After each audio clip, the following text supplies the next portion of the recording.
Hi friends, welcome to మీ తెలుగమ్మాయి.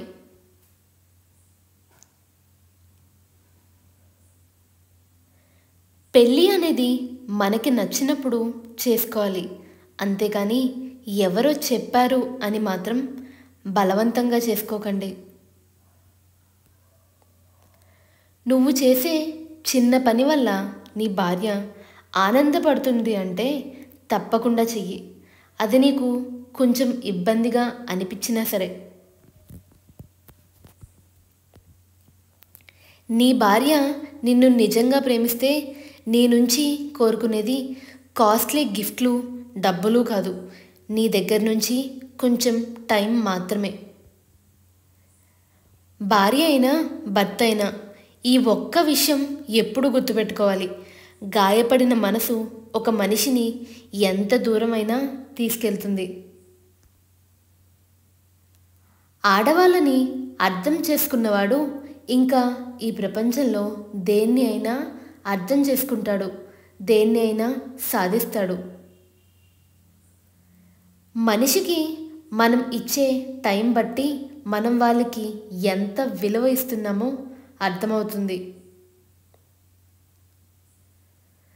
నీకు కోపం వచ్చిన ప్రతిసారి నీ కోపాన్ని భరించడానికి తను ఎంత ఇబ్బంది పడుతుందో ఆలోచించు. నువ్వు బాగా ఇష్టపడేవారు నీకు విలువ ఇవ్వకపోతే చాలా బాధేస్తుంది కదా. లైఫ్లో ఎవరిని ఊరికినే కలవం, అయితే మంచి కోసమైనా అయి ఉండాలి, లేదా లైఫ్లో తెలుసుకునే అతిపెద్ద లెసన్ అయినా అయి ఉండాలి.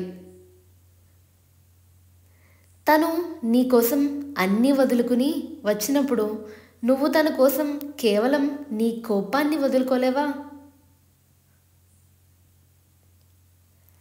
అసలు నీకు పొద్దున్నే లేవాలి అన్న ఆలోచనే లేకపోతే అసలు నువ్వు లైఫ్లో ఏం సెటిల్ అవుతావు? మనల్ని ప్రేమించే వారి విలువ మనం వాళ్ళని వద్దు అన్నప్పుడు కాదు, వాళ్ళు మనల్ని వద్దు అనుకున్నప్పుడు తెలుస్తుంది.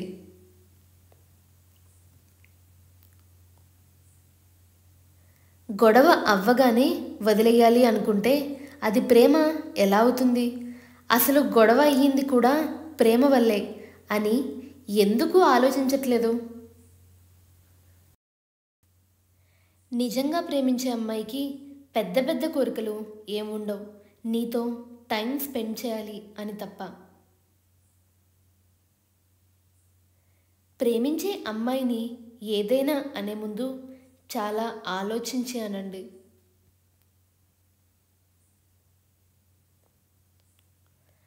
అమ్మాయి వేరే అబ్బాయితో మాట్లాడితే ఏదో అయిపోతుంది అని కాకుండా అసలు ఒకరితో నిన్ను కంపేర్ చేస్తుంది అన్న థాట్నే నీ మైండ్లోకి రానివ్వకు. నిజంగా ప్రేమించే అమ్మాయి ఎప్పుడూ అలా చేయదు. ఎవరైనా వచ్చినప్పుడు కాదు, వాళ్ళు నిన్ను కాదు అని వెళ్ళిపోయినప్పుడు తెలుస్తుంది వాళ్ళ విలువ. ఒక అమ్మాయిని మరీ ఎక్కువ రిస్ట్రిక్ట్ చేయకండి. తను నిన్ను ప్రేమిస్తే నీకు నచ్చని పని తనే చేయదు. నీకు ప్రూవ్ చేయాల్సిన అవసరం లేదు అని నీ భార్యతో ఎప్పుడూ అనకు. ఏదైనా తను అడిగినప్పుడు తప్పకుండా ప్రూవ్ చేయాలి. గుర్తుపెట్టుకో, తను ఓన్లీ నిన్ను నమ్మి నీ కోసం వచ్చింది.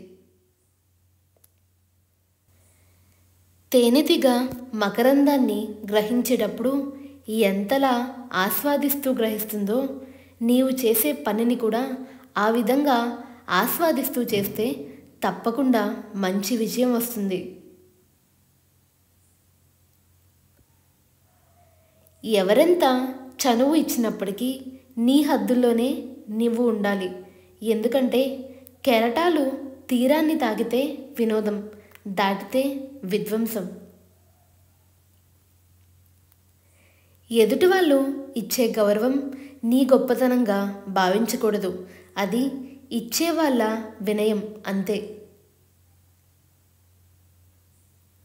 గుర్తుంచుకోండి, బంధాలు నిలవాలంటే క్షమించే గుణం ఉండాలి, బంధుత్వాలు నిలవాలంటే గౌరవించే గుణం ఉండాలి. ప్రేమ నిలవాలంటే నమ్మకం ఉండాలి. నలుగురితో కలిసి ఉండాలంటే చిన్న చిరునవ్వుతో పలకరింపు ఉండాలి. ఇందులో ఏది నిర్లక్ష్యం చేసినా ఆ బంధం బలం లేకుండా పోతుంది.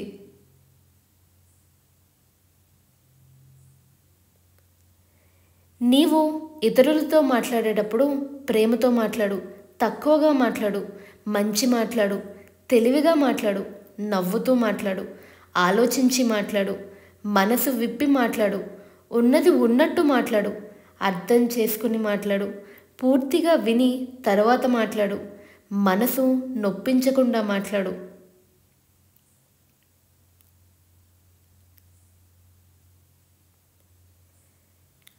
ఆ పైవాడు మీ కడుపున పుట్టే పిల్లల రాతలని మీ చేతుల్లోనే పెట్టాడు. జాగ్రత్త. మీరు నడిచే నడవడికపై మీ పిల్లల భవిష్యత్తు ఆధారపడి ఉంటుంది. ఈ సమాజంలో ఏ సంపద ఇవ్వనంత సంతోషం మన అనుకున్న వాళ్ళ సమీపంలో దొరుకుతుంది. అందుకే వీలు దొరికినప్పుడల్లా వాళ్ళతో గడపండి.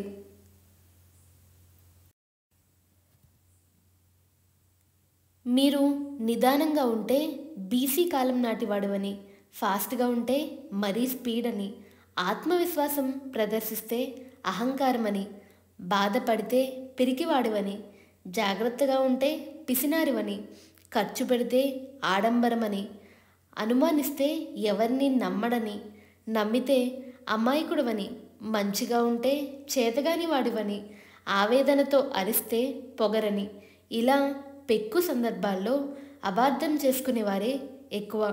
ఇక నీ తీరు స్థిరంగా లేకపోతే అలా అనుకోవడం ఇంకా ఎక్కువ. కాబట్టి మరీ ఓవర్గా ఇతరుల అభిప్రాయం పట్టించుకోకు.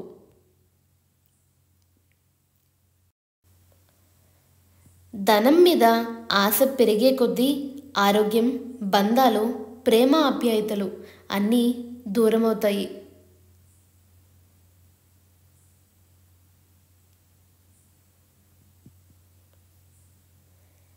మీరు ఎన్ని త్యాగాలు చేసినా, ఎన్ని సహాయాలు చేసినా, ఎన్ని అవమానాలు, బాధలు భరిస్తున్నా మీ భవిష్యత్తుని, సమయాన్ని వృధా చేస్తూ చివరికి మీ తల తాకట్టు పెట్టిన బంధాలు నిలబడవు.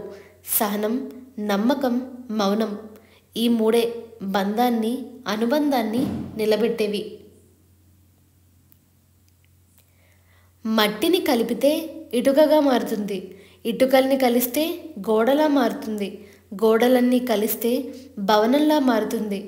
ప్రాణం లేని వాటికున్న ఐక్యత జీవమున్న మనిషికి లేదు. అందంగా లేదని అర్ధాంగిని, అర్థం చేసుకోవడం లేదని భర్తని, నీకు అండగా ఉండడం లేదని తమ్ముణ్ణి, అహంకారం చూపుతున్నాడని అన్నని, ఆస్తి పంచివ్వడం లేదని అమ్మా నాన్నలని, అవసరానికి పనికి రావడం లేదని అక్కా చెల్లెలని, అవసరానికి వాడుకుంటున్నాడని స్నేహితుల్ని, అలా అందరినీ వదులుకుని వెళ్తుంటే చివరికి ఏదో ఒక రోజు మనం ఈ ప్రపంచాన్ని కూడా వదిలేయాల్సి వస్తుంది.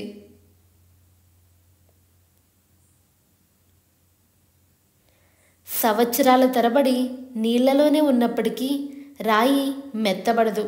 అలాగే ఎన్ని కష్టాలు చుట్టుముట్టినా ఉత్తముడు ఆత్మవిశ్వాసం కోల్పోడు.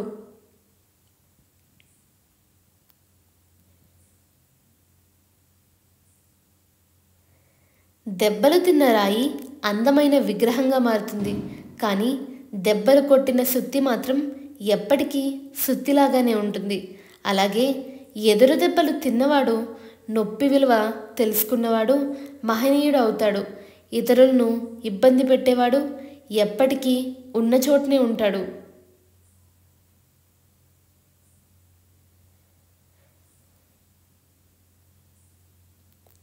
ఈ కొటేషన్స్ కనుక మీకు నచ్చినట్టయితే please do like, share and subscribe to మీ తెలుగమ్మాయి. Do comment your feedback. Thank you for watching the video.